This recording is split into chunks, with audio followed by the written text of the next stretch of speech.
atenderezebwe ng'agulumizibwe ng'aweebwa ekitiibwa amawanga gonna gamusinze nga mu nnimi zaago weewaawo yenze Jjumba Lubowa aligaweesa Ssaabakabona w'enzikiriza y'obuwangwa n'ennono Tondizimu Face. Abasebo ne banyabo bana Tondizimu Face nzize wano akaseera katono okubeebaza okusiiba bannaye mwebala okusiiba ekisiibo kyonna tugenda kukimalira Mityana Kyankwanzi.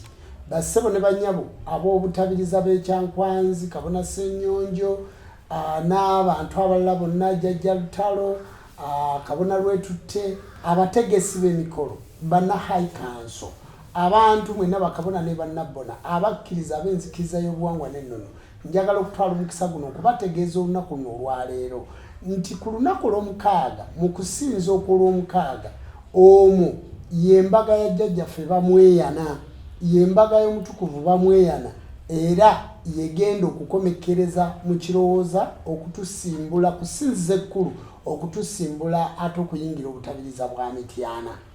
Basebo ne banyabo ku lunaku olwa Mande era abantu mwenna abanajja mu mbaga ya jjajja bamweyana abana tebalina busobozi tebajja kuddayo abalina obusobozi nga ngenda kutambula nammwe okulambula obutabiriza bwa Mityana.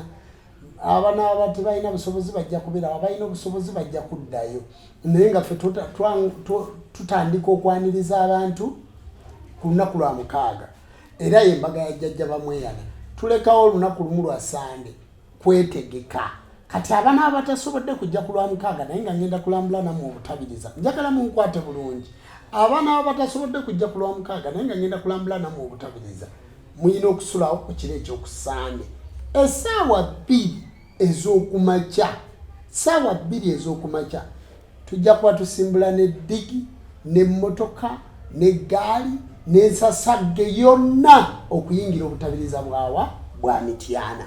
Basebo ne banyabo mbasaba mweteeketeeke ayina emmotoka yo ayina pikipiki yo ayina eggaali yo ekikulu tugenda kubeera ne security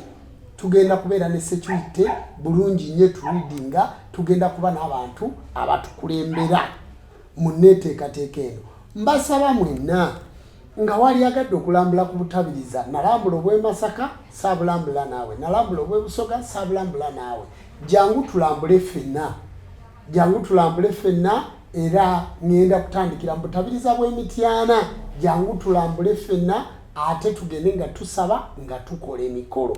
Kakati mbasaba ku lunaku olw'Essande ffenna atagenda Mityana ne bw'otajja naye gwe tugenda okutambula naawe mbasaba emmotoka muzikole service pikipiki muzikole service entambula zammwe zonna muzikole service tusobole okuba nga tutambula mpaka bwe tunaatuuka Mityana ng'ennaku z'omwezi 2 tugenda kusula Mityana ate bwe tugenda okuva tugende nga tweyongerayo emikolo emikulu abatatambudde naffe tubeetaaga ng'ennaku z'omwezi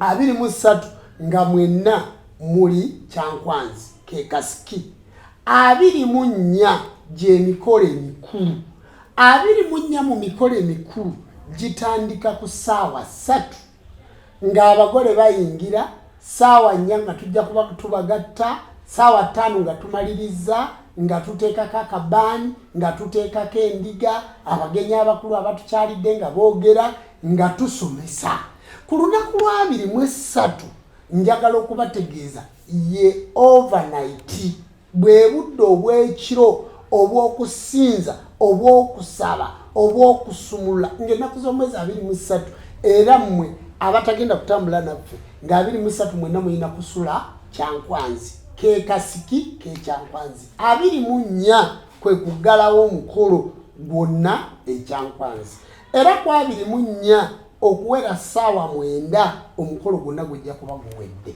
Kakati basebo ne banyabo eye program entongole 23 mwenna mube nga mutuuseeyo 24 essaawa 9 ffenna omukolo tujja kuba tuguggalawo. Kale no basebo ne banyabo era abagole baakugatta ng'ennaku z'omwezi 24 tujja kubagatta 24 saa 23 abagole tujja kubagatta ng'ennaku z'omwezi 24 omupiira gugenda kusambibwa ng'ennaku z'omwezi 23 tiimu z'omupiira zigenda kusamba 23 ziri ente yaazo nga bwe zidda mu kasiki. Abayimbi bonna ekiro biki bonna ku 23 24 tulyoke tuggalewo omukolo omukulu. Bassebo ne banyabo njagala okubasima n'okubeebaza mwenna abagenda okugoberera puroguramu eyo. Bwe tuvaayo jjukira ntujja kuvaayo olunaku lugenda kuba lwakumeka lwakutaano. Kakati ku lw'omukaaga ffenna tweyiwa ku ssinzizo ery'omu kirowooza. Era bwe tuvaayo ffenna tusibira mu kirowooza ku lw'omukaaga tusinze ate tulyoke tuddeyo eka waffe tuwummule. Tube nga tuvudde mwaka omukazi nga tuyingidde omwaka omusajja.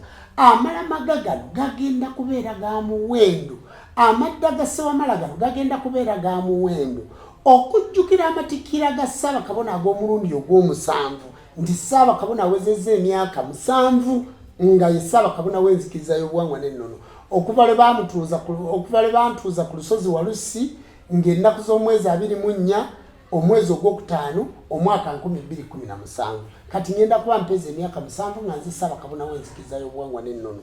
Jangu olabe twongeddeko ki, tutaddeko ki, tafaali ki erigenzeeko, obuwangwa bwetaaga ki? Gwe munnayuganda yonna gy'oli tukusaba. Ate bassebo ne banyabo nga bwe muwulira enteekateeka eyo tubasaba